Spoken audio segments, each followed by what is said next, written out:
c'est très difficile de parler de soi-même, franchement. Mais bon, je vais essayer. Moi, je me définis, comme on me définit d'ailleurs, comme un Malien d'origine, Sénégalais d'adoption, panafricaniste par conviction et citoyen du monde noir par devoir de combat. Donc, je suis à la fois un disciple de Cheikh Anta Diop et de Marcus Garvey.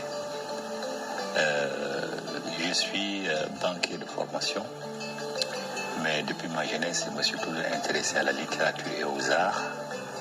Et je faisais partie d'un club culturel qui était abrité par l'ambassade des États-Unis, le consulat des États-Unis, au centre culturel américain, plutôt centre culturel américain ici à Dakar. On avait un club donc, qui faisait du théâtre, qui animait un journal, etc. Disons, j'ai commencé à me former à partir de là. Et par la suite, comme tout le monde doit, selon ses compétences, apporter sa modeste contribution à la conscientisation de notre jeunesse, et comme j'aimais beaucoup l'écriture, donc j'ai apporté ma contribution et je continue de le faire par le biais de l'écriture.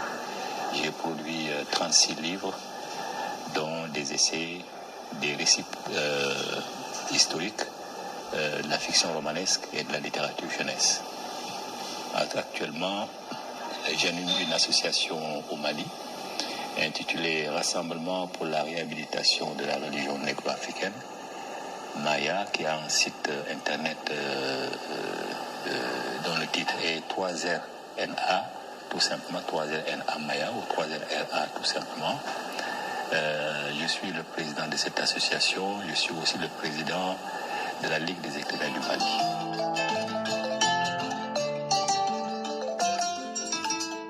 Il n'y a pas d'opposition entre les chiffres et les lettres, et que simplement parce que l'écriture est ma passion. Donc, comme l'écriture est ma passion, bon, effectivement, je l'utilise pour transmettre, pour en tout cas contribuer modestement à la conscientisation de la jeunesse africaine. C'est ça mon objectif. Donc, surtout que maintenant que je suis à la retraite, j'écris beaucoup à côté de l'animation que je fais de mes deux associations.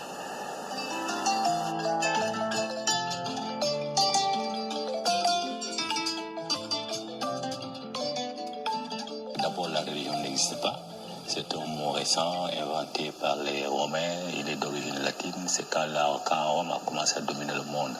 Donc c'est un mot inventé, mais quand il a inventé, toutes les réalités qu'elle prétend couvrir existaient déjà.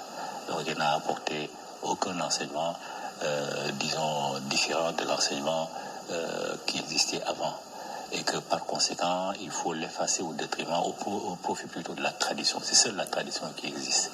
Et que si on pose en Africain la question de savoir si la religion existe en Afrique, elle va elle-même se poser des questions avant de répondre. Parfois, elle va dire non. Mais si on lui demande si la tradition existe en Afrique, il n'aura aucune hésitation, il dira oui. Donc, c'est qui prouve que, effectivement, le mot religion est utilisé pour s'aimer la zizanie, entre guillemets, pour tromper les gens, parce qu'on oppose religion et tradition. Or, les deux termes couvrent exactement la même réalité. Et donc, j'ai dit non, traditions, elles sont antérieures à toutes les autres traditions. Elles existent plus de 1000 ans avant la Bible, avant l'Ancien Testament, plus de 2000 ans avant le Nouveau Testament et plus de 3000 ans avant l'apparition du Coran. Et que tout est embrassé dedans. Et dans ce livre-là, il ne fait référence à la vie d'aucun individu. Aucune personne ne voit sa biographie écrite dans ce livre-là. Ça ne concerne que les divinités et les ancêtres, contrairement aux autres livres qui sont des livres de narration qui concernent l'histoire des êtres humains. Donc ça n'a rien à voir. Et ce livre-là, chez nous, existe bien. On les appelle les médounétaires, toutes ces paroles sacrées qu'eux-mêmes ont reprises et qui sont sur les sarcophages, sur les pyramides et qui sont aussi dans des textes écrits. Et une grande partie d'entre ces écrits-là ont été rassemblés dans un livre qui s'appelle vulgairement le livre des morts des anciens Égyptiens, mais le terme exact, c'est le livre de la sortie à la lumière du jour. Ces textes-là existent, ils sont des preuves qui existent, qui montrent que les Africains, avant tous les autres peuples, ont réfléchi à Dieu. On cerné Dieu dans sa totalité. Otep. je vais m'arrêter là. Pourquoi je vous ai montré cette vidéo? Simplement parce que ce papa que vous venez de voir est parmi ceux-là qui nous ont ouvert les yeux en Afrique. C'est Papa Doumbia Fakoli. Aujourd'hui, à l'heure où je vous parle, ce monsieur a près de 80 ans.